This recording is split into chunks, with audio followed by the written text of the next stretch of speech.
3rd. Only 4 buildings in downtown survived the Great Chicago Fire. We won't see any pre-1871 architecture on the tour.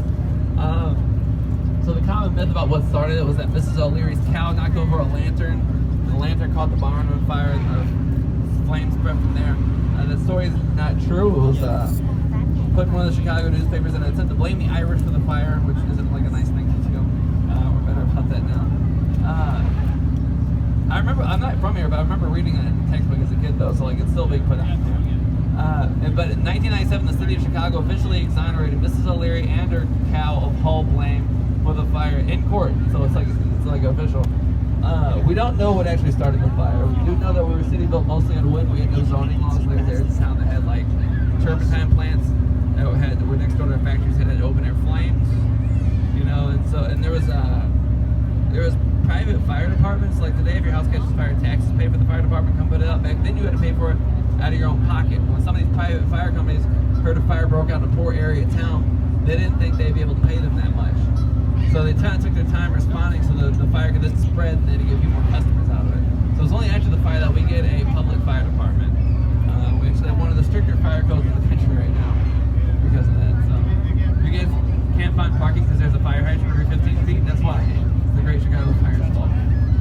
But the good news of having your entire city burned down is that you get a blank slate to build from.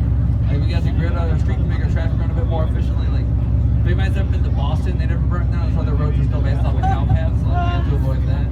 And then there were so many buildings to rebuild that architects from all around the world came here to experiment and became an architectural laboratory. This is where guys like Frank Lloyd Wright, Daniel Burnham, Louis Sullivan started working in Chicago. This is where Chicago gets its heritage as an architectural city. This is when William LeBaron and Jenny built the world's first ever steel frame skyscraper. It was the Home Insurance Building of 1883. It was 10 stories tall. People said it was scraping the sky. Pretty impressive, right? But that's where we started the first skyscraper. That's where we started the process that eventually led to us having the 3rd tallest skyline in the world behind Tokyo and Dubai, or the other two. Take the 10 tallest buildings and average the height of them, so they can make it bigger. Yeah, that's why we named our soccer team after Chicago Fire.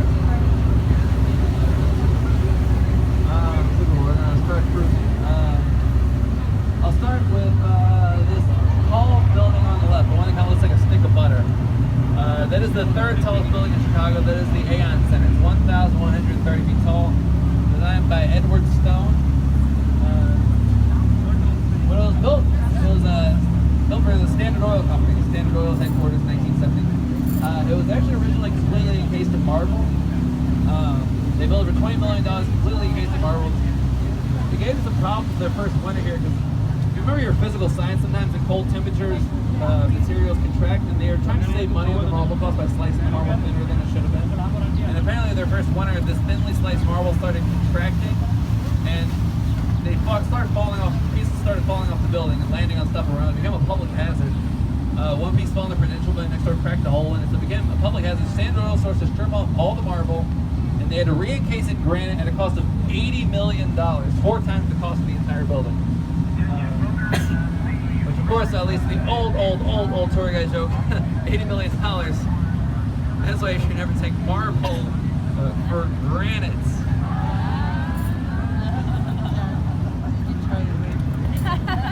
Gonna go jump in the river, you guys. Yeah.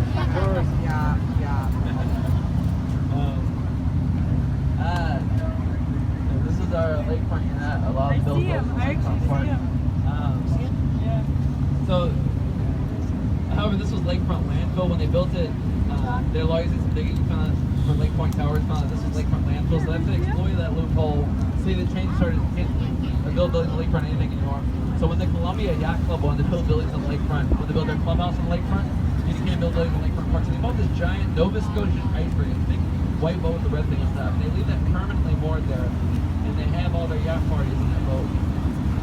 Which I believe they refer to that as an icebreaker. They refer that if you had a yacht party, you always they'll start a conversation and say, hey, look at my big boat. Nice and broken. Thank you. All right, cool. And one of my absolute favorite buildings on the tour is coming up on the left. This is the Aqua Building. It was designed by Gene Gaines. being it's the tallest building in the world by a female lead architect. The one that kind of looks like a stack of pancakes.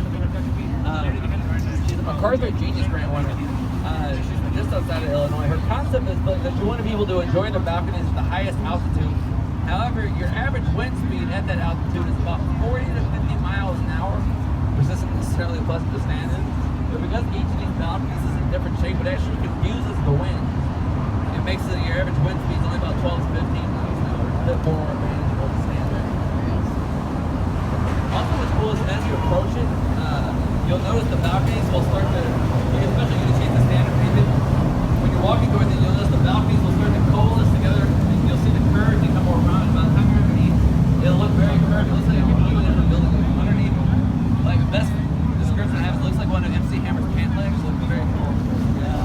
Apparently, Lady Gaga's ex-fiance is a place there. That information makes me like think about it.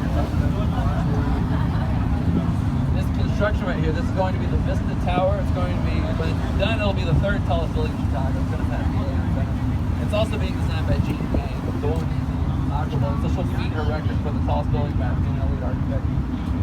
They just set the Chicago record for the largest commercial loan ever taken out for a real estate project, $700 million. So like, they got the money to build something cool. It's supposed to be completed in 2020. So that looks pretty cool from the home.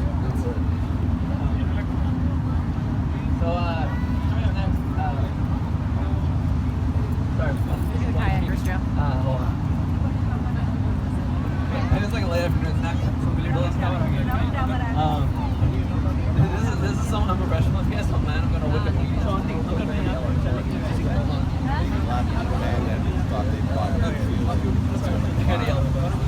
Thank you for being patient. Trump Tower. Okay, cool. For some reason, the name doesn't always stick. Maybe it doesn't because I'm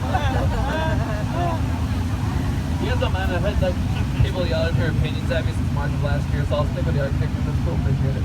The second tallest building in the city is 1,389 feet tall, designed by Adrian Smith, who is a very, if you've heard that name before, he's a fairly well-known architect. He designed the current tallest building in the world, the Burj Khalifa in Dubai. Take the height of the Hancock building, put it on top of the Willis Tower, it's about that height. He's designing the next tallest building. It's going to be the Kingdom Tower in Jeddah, Saudi Arabia. It's going to be 1 kilometer tall.